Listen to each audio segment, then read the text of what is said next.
Assalamualaikum warahmatullahi wabarakatuh. Sebagai utusan Allah, Nabi Muhammad SAW adalah nabi terakhir di dunia ini dan tidak ada satupun yang bisa menjadi nabi setelahnya. Apa yang membuat Nabi Muhammad menjadi rasul umat Islam? Mukjizat apa saja yang dimilikinya? Pahami dengan baik kisah Nabi Muhammad di video ini. Umat Islam sudah sering memperingati Maulid Nabi sebagai peringatan hari lahir Nabi Muhammad SAW.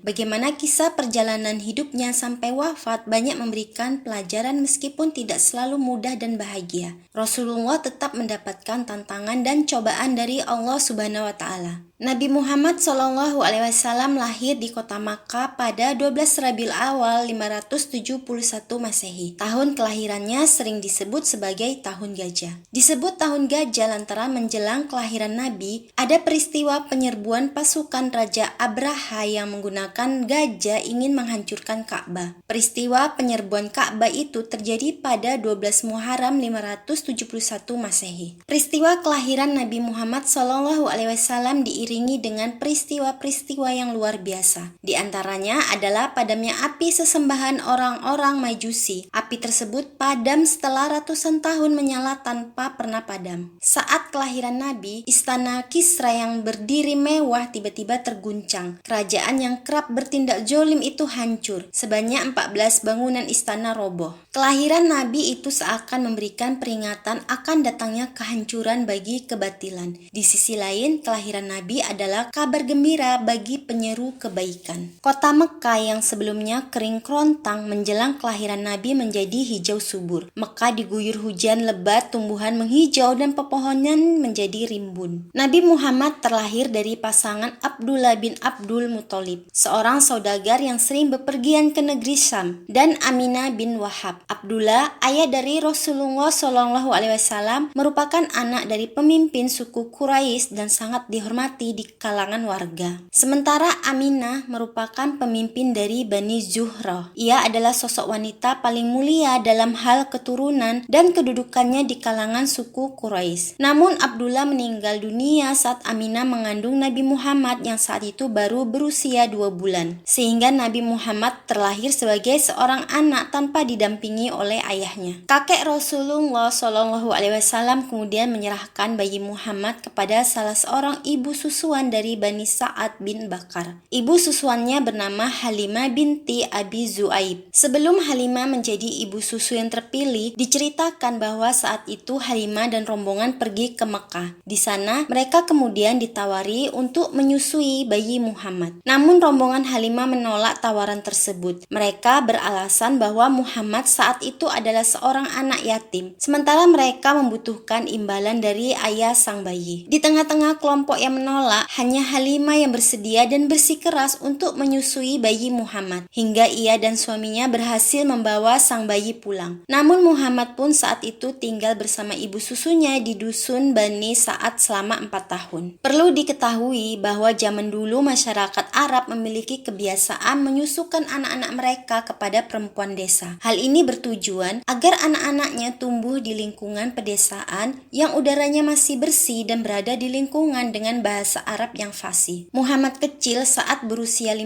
tahun sudah kembali ke rumahnya. Ia mulai kembali hidup bersama ibunda dan kakeknya. Namun tak lama setelah itu, tepatnya saat Rasul berusia 6 tahun, Nabi Muhammad juga kehilangan sang ibu, Siti Aminah, yang meninggal dunia setelah mereka berdua ziarah ke makam Abdullah. Aminah dikabarkan jatuh sakit dan dikuburkan di sebuah desa bernama Abwa. Alhasil Nabi Muhammad SAW kembali ke Mekah bersama Ummu Aiman, sosok pelayan di keluarganya yang kemudian dianggap sebagai saudara sendiri oleh orang tua Nabi Muhammad SAW. Sepeninggal ibunya, Nabi Muhammad harus diasuh oleh Abdul Muthalib, kakeknya. Sang kakek dikisahkan memiliki tempat spesial karena Nabi Muhammad SAW menghabiskan masa kecil bersamanya. Demikianlah seorang Nabi Muhammad yang masih berusia 6 tahun sudah harus menjadi seorang anak yatim piatu tanpa kedua orang tuanya. pamannya. Hal ini membuat Nabi Muhammad dirawat sepenuhnya oleh Abdul Muthalib yang sangat menyayanginya. Nabi Muhammad kecil hidup bahagia dalam asuhan Abdul Muthalib dan Ummu Aiman. Namun seakan kebahagiaan tidak berlangsung lama, 2 tahun kemudian Muhammad kecil kembali kehilangan seseorang yang istimewa baginya, yakni sang kakek Abdul Muthalib. Pengasuhan Muhammad kecil kemudian diserahkan kepada pamannya yang bernama Abu Thalib. Seperti sang kakek, Abu Thalib juga sangat menyayangi Muhammad dan memperlakukannya dengan sangat baik. Abu Thalib memberikan perhatian dan penghormatan istimewa untuk keponakannya itu. Walau sangat disayang, Muhammad kecil tetap hormat kepada keluarga pamannya. Ia memiliki budi pekerti yang luhur, cerdas, baik hati, dan sopan sehingga Muhammad kecil juga disayang oleh bibinya, istri Abu Thalib. Saat berusia 12 tahun dalam asuhan pamannya, Muhammad telah tumbuh menjadi remaja dengan fisik yang sehat dan kuat. Muhammad sangat menyadari bahwa dirinya anak yatim piatu dan pamannya adalah orang yang kurang mampu. Sehingga Muhammad kecil dengan hati ikhlas ikut bekerja membantu pamannya dalam memenuhi kebutuhan hidup mereka. Kehidupan keras menempa Muhammad menjadi pribadi yang kuat. Ia terbiasa hidup di pedesaan yang serba kekurangan. Muhammad adalah anak yang jujur, sabar, rajin, dan tekun dalam membantu pamannya mengembala kambing atau domba serta berdagang. Hal ini kelak menjadi penentu keberhasilan dalam berdakwah. Suatu hari Abu Thalib akan bergabung dengan sebuah kafilah untuk berdagang ke Syam. Muhammad yang masih muda meminta izin kepada pamannya agar diperbolehkan ikut. Perjalanan ke Syam sangat berat untuk anak yang baru berusia 12 tahun. Dengan berat hati, Abu Thalib mengizinkannya. Dalam perjalanan itu terjadi keajaiban yang menjadi tanda kenabian Muhammad. Sinar matahari yang terik membakar kafilah, tapi tidak dirasakan oleh Muhammad karena segumpal awan berada di atas kepalanya yang selalu bergerak menaunginya. Saat kafilah dagang Abu Thalib sampai di kota Bursa, mereka disambut oleh seorang pendeta bernama Buhairah. Ia mengundang dan menjamu rombongan pedagang Quraisy. Dikarenakan masih kecil, Muhammad tidak mengikuti perjamuan tersebut dan menunggu di bawah satu pohon sambil menjaga perbekalan rombongan Quraisy. Buhairah meminta agar Muhammad dipanggil. Begitu datang, Buhairah segera memeluk dan mendudukkan beliau bersama rombongan Quraisy lainnya. Ternyata Buhairah berbuat demikian karena ia telah melihat awan yang memayungi seseorang dari rombongan kafilah Abu Thalib. Dalam kesempatan itu, ia berbincang kepada Abu Thalib dan Muhammad sendiri. Dari perbincangan tersebut, ia merasa makin yakin bahwa anak itu adalah nabi akhir zaman. Buhairah berpesan kepada Abu Thalib untuk segera membawa pulang Muhammad dan menjaganya dari orang-orang Yahudi. Apabila orang Yahudi mengetahui hal itu, mereka akan berusaha membunuhnya. Mendengar nasihat Buhairah, Abu Thalib pun bergegas berangkat menuju Syam. Setelah urusannya selesai, ia segera membawa pulang Muhammad ke Mekah demi menjaga keselamatan Muhammad. Saat berusia 25 tahun, Muhammad bekerja sama dengan Khadijah binti Khuwailid. Khadijah merupakan seorang saudagar perempuan yang sukses, terhormat, dan kaya raya. Muhammad membawa barang dagangan milik Khadijah ke Syam untuk didagangkan bersama Maisyarah. Setelah perjalanan dari Syam berakhir, Muhammad membawa keuntungan yang sangat besar. Maisyarah menceritakan tentang kemuliaan akhlak dan kebaikan-kebaikan Muhammad selama berdagang kepada Khadijah. Muhammad merupakan sosok yang jujur, cerdas, dan amanah, sehingga banyak orang yang mau berbisnis dengannya, sebab tidak takut dicurangi atau ditipu. Setelah mendengar cerita dari Maisyarah, diam-diam Khadijah mulai tertarik kepada Muhammad. Khadijah sangat berhati-hati dalam memilih suami. Bukan materi atau status sosial yang jadi pertimbangannya, tetapi kemuliaan akhlak yang utama. Melalui perantara dari salah seorang temannya yang bernama Nafisa binti Munabbi, Khadijah menyampaikan niat menikah dengan Muhammad. Segera Nafisa menyampaikan maksud dari keinginan Khadijah kepada Muhammad. Setelah Muhammad bersedia, akhirnya Khadijah menikah dengan Muhammad dengan mahar 20 ekor unta. Bertindak sebagai wali Khadijah saat itu adalah pamannya bernama Am bin Asad dan khutbah nikah adalah Waraqah bin Naufal yang dilanjutkan kembali oleh paman Muhammad, Abu Thalib. Menurut Al-Waqidi, usia Khadijah saat itu adalah 40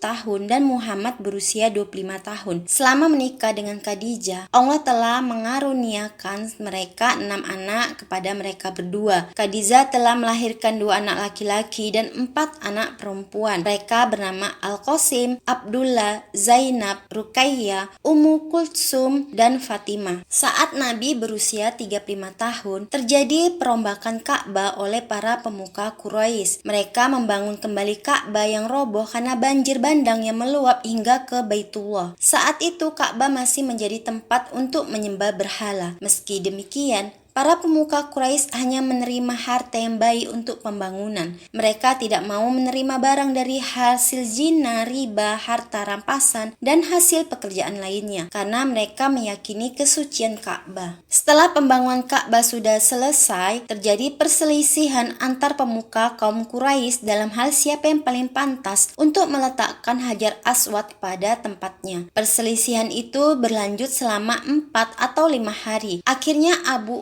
Umayyah bin Mughirah al-Makhzumi mengusulkan untuk dibuat sayembara. Ia berkata, besok siapapun yang pertama kali memasuki Baitullah dari pintu Bani Syaibah, maka dia berhak untuk meletakkan Hajar Aswad. Keesokan harinya, Allah menghendaki Nabi Muhammad SAW sebagai orang yang meletakkan Hajar Aswad. Ia menjadi orang yang pertama masuk Baitullah dari pintu Bani Syaibah. Akhirnya dengan penuh kebijaksanaan, Muhammad meminta agar digelar sebuah kain dan meletakkan Hajar Aswad di atas kain tersebut. Kemudian Muhammad meminta para pemuka Quraisy untuk memegang ujung-ujung kain tersebut dan mengangkatnya secara bersama-sama. Setelah sampai di depan Ka'bah, Nabi Muhammad mengambil Hajar Aswad dan meletakkan pada tempat semula. Akhirnya perselisihan tersebut terselesaikan dan para pemuka Quraisy merasa puas. Akibat peristiwa ini, Muhammad semakin dikenal oleh masyarakat atas kejujuran dan kebijaksanaannya, sehingga Muhammad mendapat gelar Al-Amin dari masyarakat Mekah. Pada usia 40 tahun, Muhammad sering menyendiri dan bertafakur di Gua Hiro. Gua Hiro terletak di Jabal Nur, tepat di pinggiran kota Mekah. Tafakur adalah mengasingkan diri untuk memikirkan dan menimbang-nimbang dengan penuh kesungguhan atas suatu hal. Muhammad mengasingkan diri untuk membersihkan diri dari sifat dengki, iri hati, dan kezoliman. Selama 1 bulan penuh setiap tahun pada bulan Ramadan, Muhammad bertafakur di Gua Hiro agar terhindar dari segala urusan duniawi. Dengan bertafakur, Nabi Muhammad merasa bersih dan terbebas dari pengaruh buruk duniawi. Pada bulan Ramadan, ketika Nabi Muhammad bertafakur di Gua Hiro, terjadi kejadian yang aneh. Ada cahaya yang datang mendekatinya. Ternyata sesuatu yang bercahaya itu merupakan malaikat Jibril. Jibril yang membawa kitab yang dilipat dengan selai kain sutra lalu membuka kitabnya lalu berkata, "Bacalah." Nabi Muhammad menjawab, "Aku tidak bisa membaca." Tubuhnya pun gemetar. Tiba-tiba malaikat Jibril mendekap Muhammad dengan kuat agar tubuh Muhammad tidak menggigil. Lalu Jibril melepaskan pelukannya sampai Muhammad pulih. Seraya berkata lagi, "Bacalah."